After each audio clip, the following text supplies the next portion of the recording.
menggelontorkan anggaran ADDDD dan Banprop yang terangkum dalam RAPB Desa, maka desa dalam hal pembangunan dan pertumbuhan perekonomian akan semakin pesat peningkatannya. Sesuai instruksi Presiden dalam kurung Inpres No 4 tahun 2022 tentang percepatan penghapusan kemiskinan ekstrim, diantaranya 1. Pengeluaran pengurangan beban masyarakat, 2. Peningkatan pendapatan masyarakat, dan 3. Penurunan kantong-kantong kemiskinan. Hasil investigasi awak media Palapa TV saat berkunjung ke Kades Rohim Supriyadi Desa Cihara, Kecamatan Cihara, Kabupaten Lebak, Provinsi Banten. Sangat disayangkan, beberapa kali ke desa hingga mendatangi rumahnya, selalu tidak ada di tempat. Menurut staf desa, tidak masuk kantor karena ada kegiatan dan kegiatan di luar kantor desa. Salah seorang perangkat sewaktu dikonfirmasi terkait anggaran Desa Cihara, Kecamatan Cihara, Kabupaten Lebak, Banten, anggaran yang telah di RAP Desa yang disetujui dan disahkan dalam rapat muses-muses yang peruntukannya untuk pengelolaan lingkungan hidup dari 2023 sampai 2024 dengan jumlah total anggaran 92.500.000 dan banyak lagi yang akan kita pertanyakan baik fisik ataupun non-fisik. Ia hanya senyum dan bungkam, tidak menjawab. Dan kami minta jawaban arti dari pengelolaan lingkungan hidup makna apa dan seperti apa, hanya menggeleng-gelengkan kepala dan bungkam, akan tetapi itu jelas telah dianggarkan dan digunakan uang rakyat DD yang sangat fantastik. Hari Rabu 24 Juli 2024 dari keterangan masyarakat kepada awak media Palapa TV. Menurut pandangan masyarakat, jarang masuk kantor diduga selalu menghindar dari kejaran wartawan sebab Rohim, menurut sumber dari tokoh masyarakat yang enggan disebutkan namanya, pekerjaan infrastruktur diduga dikerjakan oleh orang CK pengusaha. Bahwa Kades Rohim dalam hal kepemimpinan di desa tidak transparan, bertangan besi terkait anggaran bidang kemasyarakatan dan bidang pemberdayaan masyarakat sama sekali tidak merata. Hanya orang yang terdekat yang menikmati program tersebut dan tidak terasa adanya program di desa termasuk ketahanan pangan untuk masyarakat banyak. Sungguh sangat ironis keterbukaan informasi publik UU nomor 14 tahun 2008 telah dilanggar.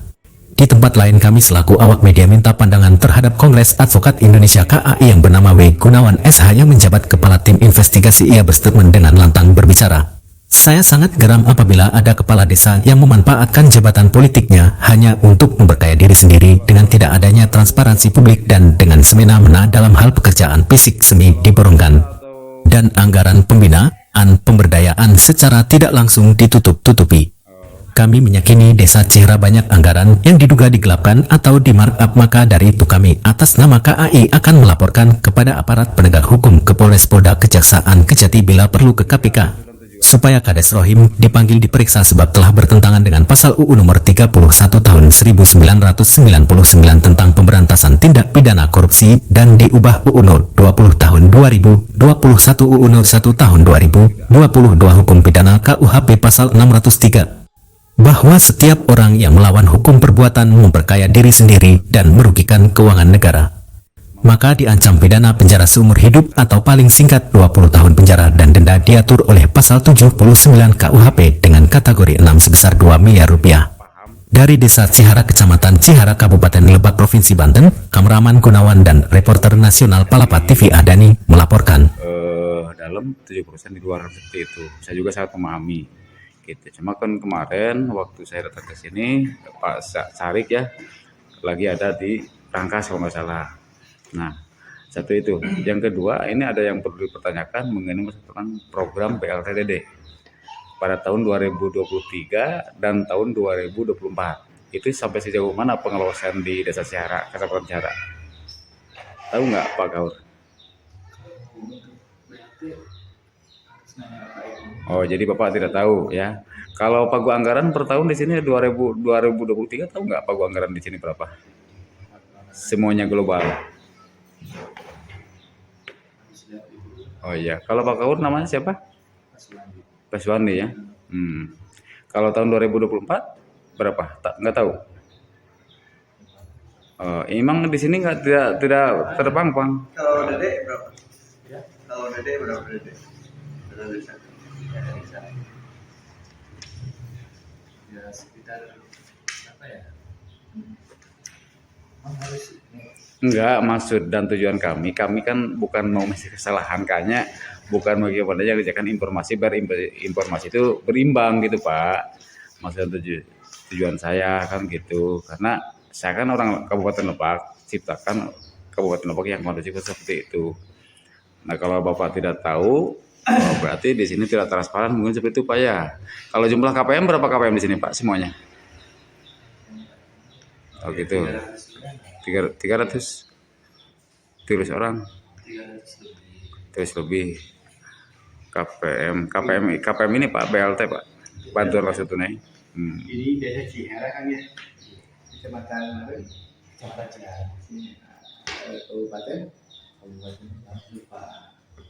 Oke, saya terima kasih sedikit dari kami. Kalau dilihat dari segi laporannya ke Kementerian Keuangan, Pespam, saya melihat ya, kita ini kan ini tidak bersalah ya.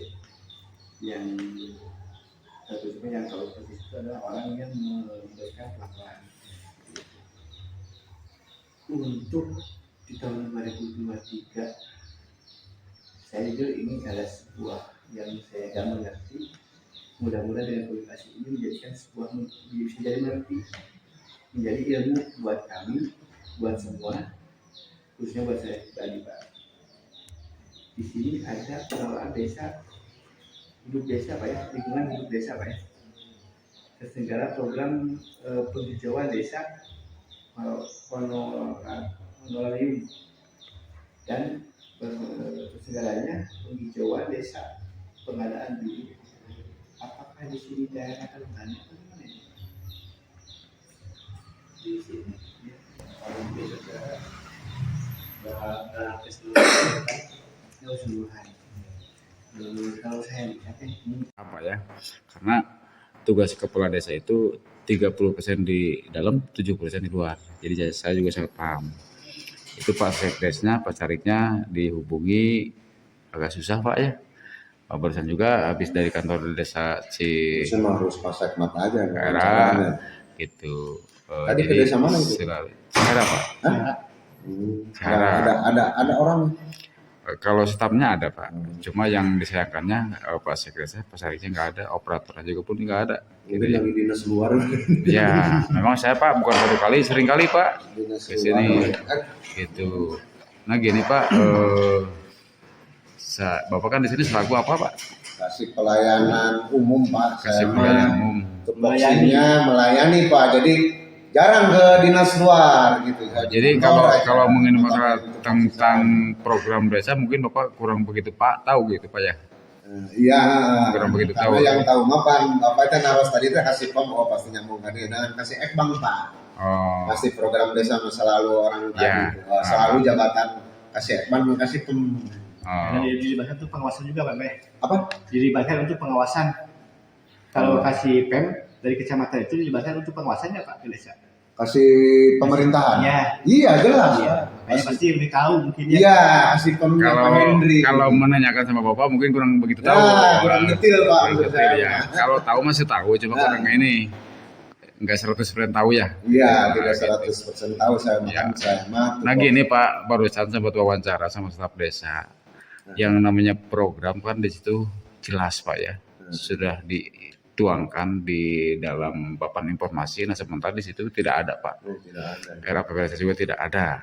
Bahkan saya juga sempat nanya sama staf desa, tidak tahu. Apalagi masyarakatnya kan gitu seperti itu Pak ya. Karena pemerintah kan sudah melahirkan Undang-Undang Nomor 14 Tahun 2028 kalau nggak salah Pak ya.